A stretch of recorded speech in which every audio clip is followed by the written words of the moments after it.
What is the one thing in your life right now that you wish you could change? It could be leaving your job. It could be ending a relationship. It could be doing something as simple as changing the way you look or changing the way you think and improving your mental health. Whatever it is, it doesn't really matter. I just want to ask you one thing. Why haven't you done it yet?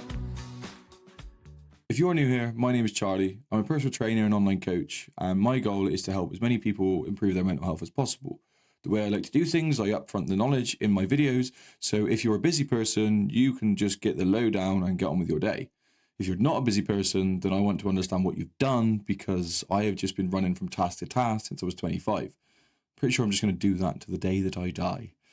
Today, I want to go through why change is so difficult and what we can do to make that change happen sooner and be less painful than it probably is. I've had a lot of change in my life. I have changed careers, I have left long-term relationships, and this list that's come out today has been me trying to understand why change is so difficult and why it's so hard for us to make. And I think that comes down to 5 things. The first thing is what I call the value problem. And this is the fact that changes that we need to make and the things that we need to change are entrenched in our values and therefore entrenched in who we are, making it almost impossible to change. The second thing is what I like to call the sunk cost fallacy of change.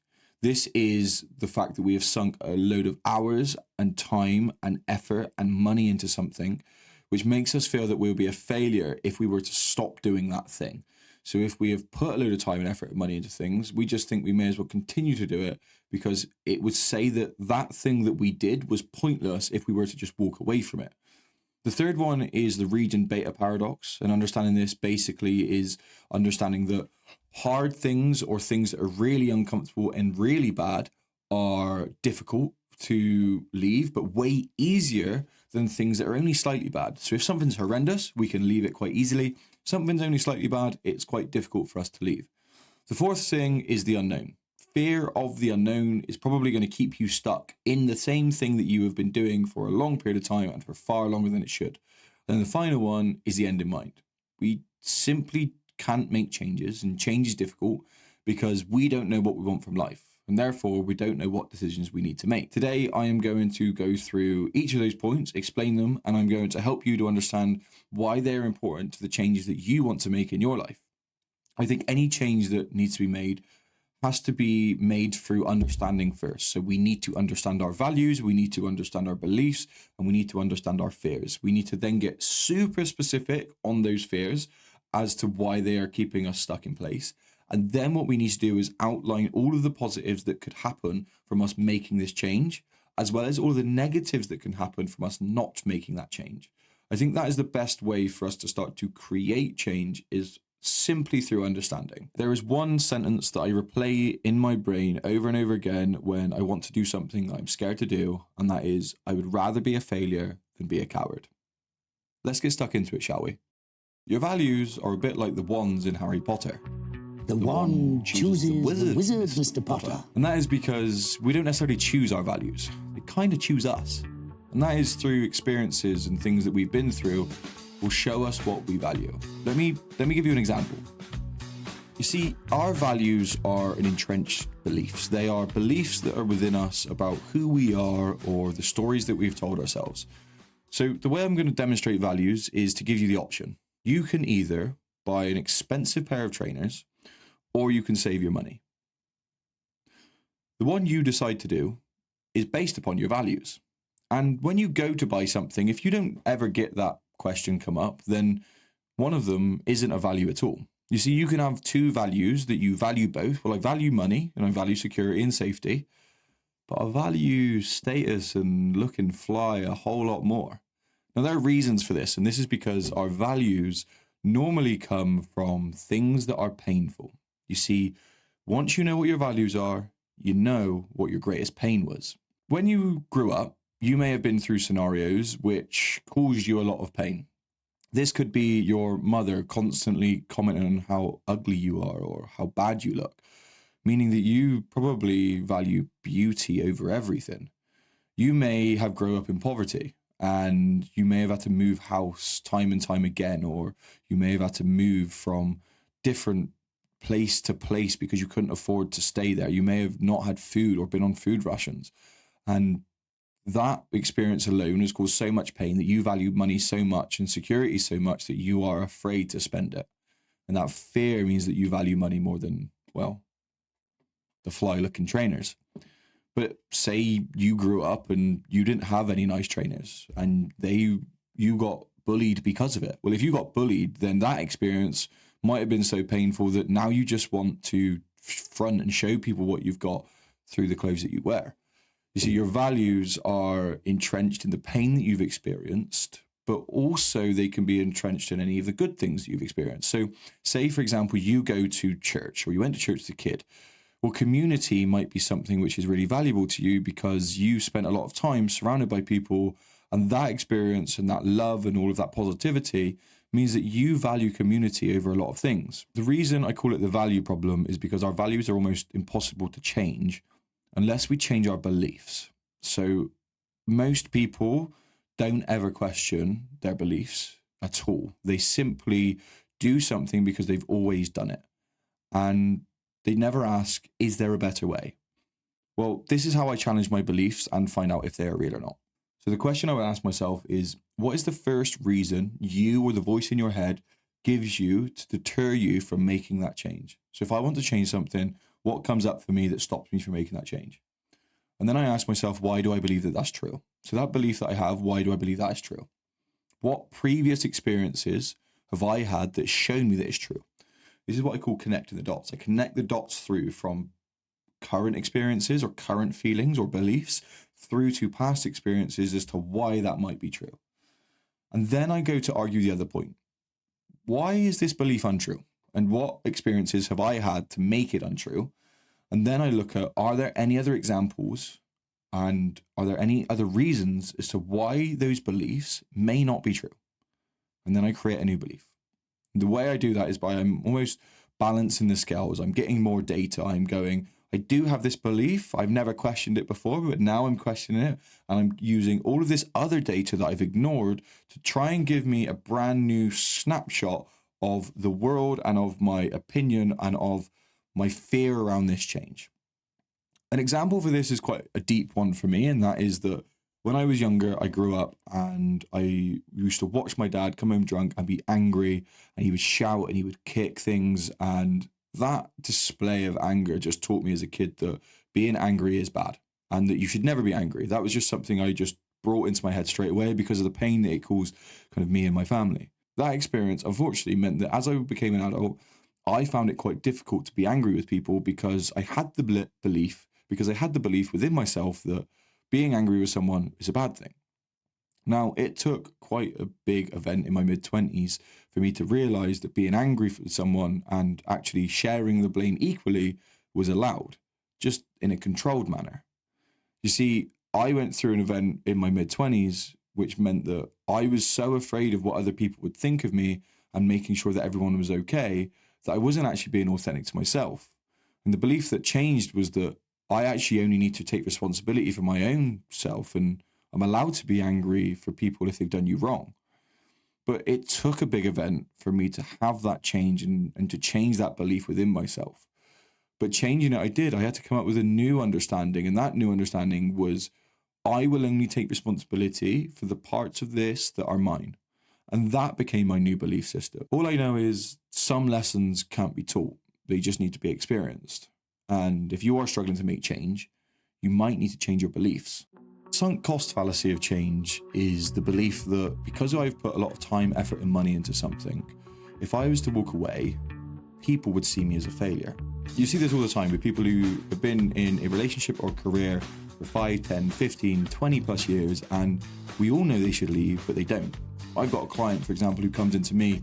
She's in her 50s, and every week she comes in, she tells me how much she hates her job. She has been crying to me about her boss and has told me that it's just so rubbish being there all the time. I ask her why she doesn't leave, and she kind of gives a roundabout answer, but to be honest with you, the reason she doesn't leave is because for her to leave, it would mean that all of the years that she had spent there, because she'd been there since her start of her working life, so 20 plus years, all of that would be in vain, and all of that would be deemed pointless.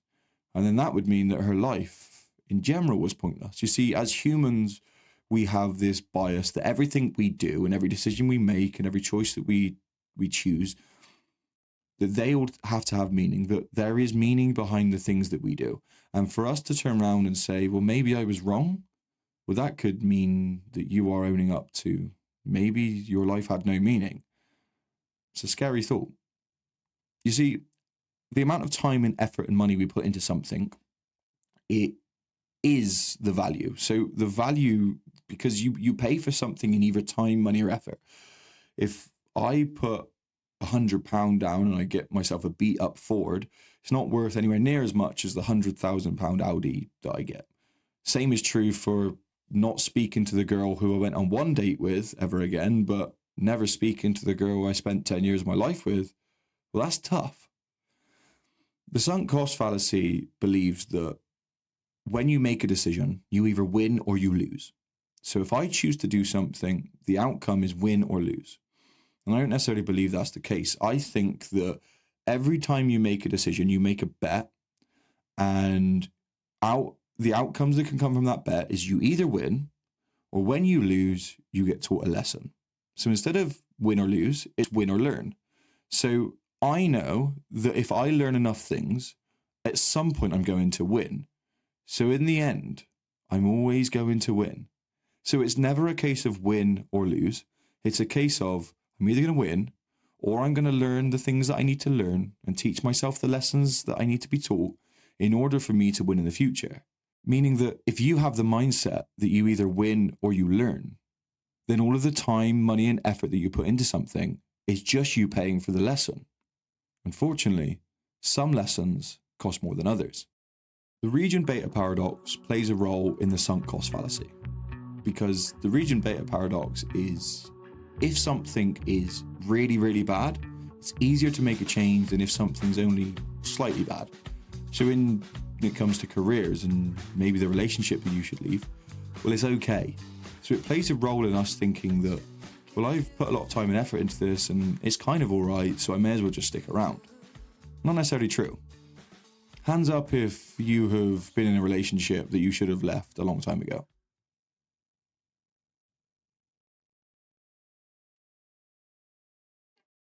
Yeah, I thought so. I think the Regent Beta paradox is worse for people who are really good at suffering.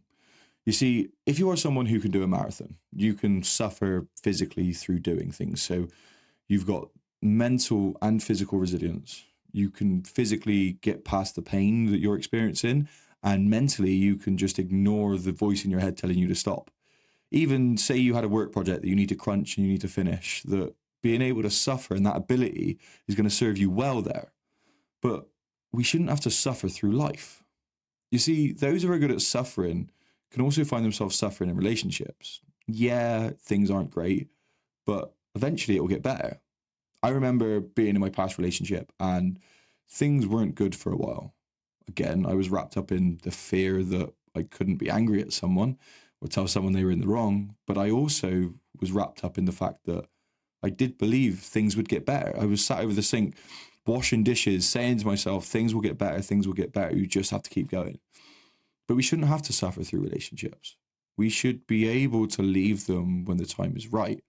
And I think this is part of the reason why some people cheat. I think it's a self-sabotage way of kind of bypassing this Regent Beta paradox. It's a way of going, well, things aren't that bad, but I'm going to make them bad. And then that gives people a way out. It's what I see quite often. There are multiple things that can help you with this paradox. The first one is simply understanding it exists. If you understand something exists, then it kind of helps you to understand why you might be stuck the way you're stuck. And that's kind of the second point, is understanding that fear is probably keeping you where you're at. Fear of the unknown and fear of what might happen. Well, that fear needs to be combated with self-confidence and a little bit of self-belief that you are the type of person who will make something good. So whatever happens, whatever the outcome, is you'll find some positive and you will make it positive. It's got to work out, right? Well, that comes from the belief that good things create bad things and bad things can create good things. And anything good has probably come from something bad. Anything bad has probably come from something good. When I first started working, I worked for my stepdad. Good thing. My mum and my stepdad broke up, bad thing. But that allowed me to start my career in fitness, good thing. COVID then happened, which stopped my career in fitness, bad thing. But that allowed me to do a load of self-work and therapy, good thing. It goes on and on and on and on. All good things create bad things, and all bad things create good things. And that is simply just life. I have made bad decisions in my life or been through bad experiences. And I made one in my mid-20s, which kind of pushed me into hell almost. I was scrambling around, not knowing what I was doing. And in the short term, worst decision I've ever made.